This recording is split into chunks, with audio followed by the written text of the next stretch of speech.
to this videos? If we make 5,000 likes to this video, we will upload more patriotic news. Thank you. Illegal immigrants block traffic to protest against Trump. Immediately receive a nasty surprise.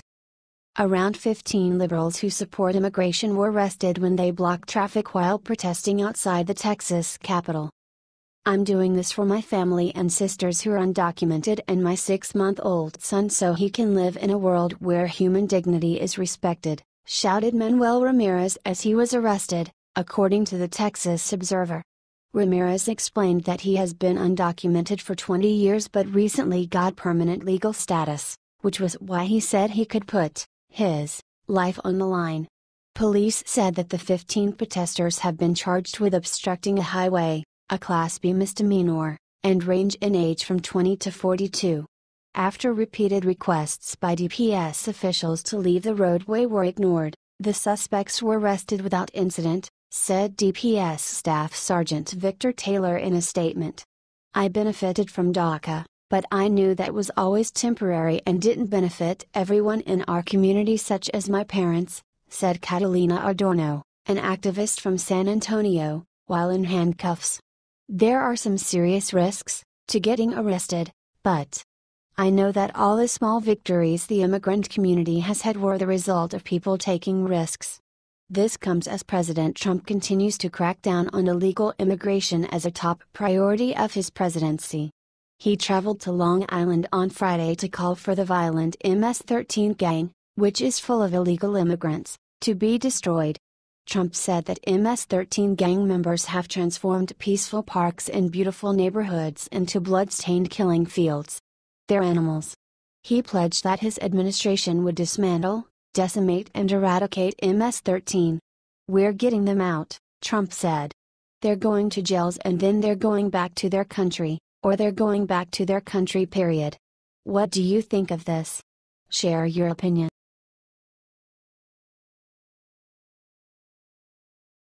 Buckingham Palace makes tragic announcement about Queen Elizabeth. A surprising announcement was made about Queen Elizabeth on Tuesday that has many fearing for the 91-year-old monarch's health. The Daily Caller reported that it was just revealed that Queen Elizabeth drinks 4 alcoholic beverages every day, including 1 in the morning. Her first drink comes before lunch, when she has a cocktail comprised of gin, de bonnet, a sweet, aromatic wine-based aperitif, and a lemon peel garnish. The Queen then has a glass of wine or champagne with her lunch. In the evening, Queen Elizabeth enjoys a glass of champagne, likely from the 8 brands that have been given official royal warrants. In addition, she is also known to have a dry martini in the evening, making it potentially 4 drinks on any given day.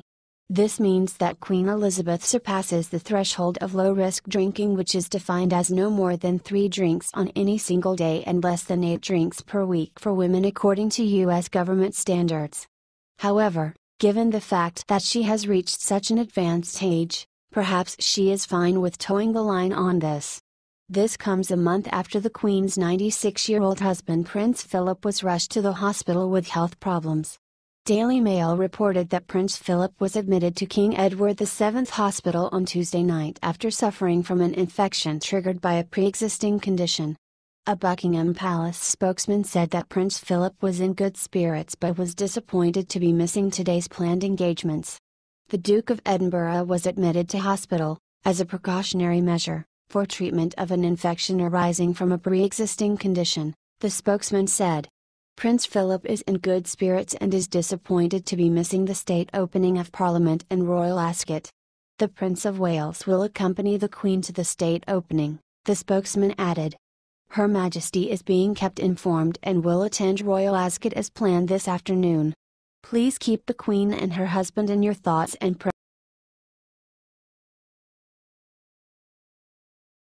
You'll cheer when you see who just publicly trashed Michelle Obama.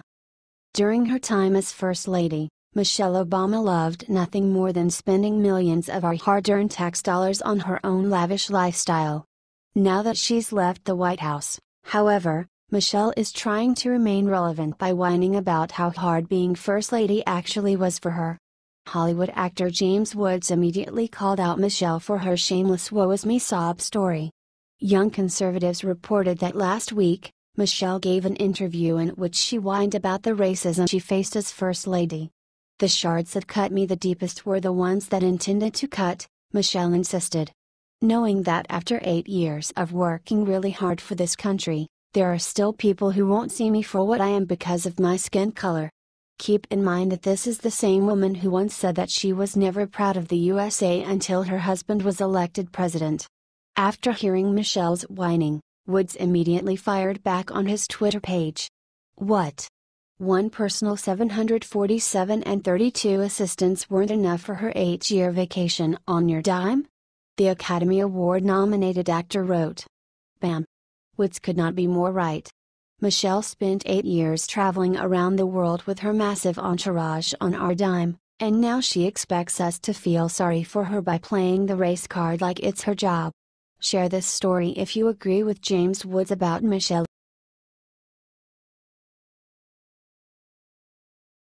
Congress just gave Jeff Sessions a massive ultimatum for the next 2 months.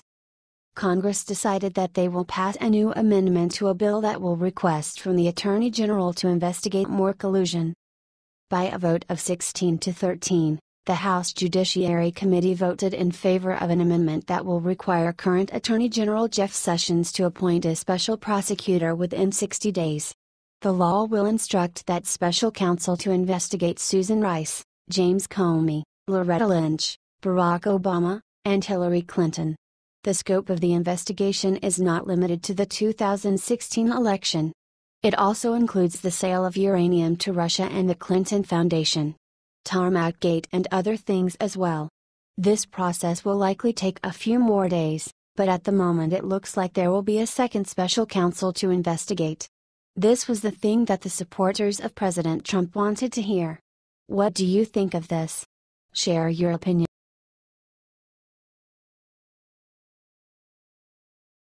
You won't believe what President Trump did after landing in Long Island.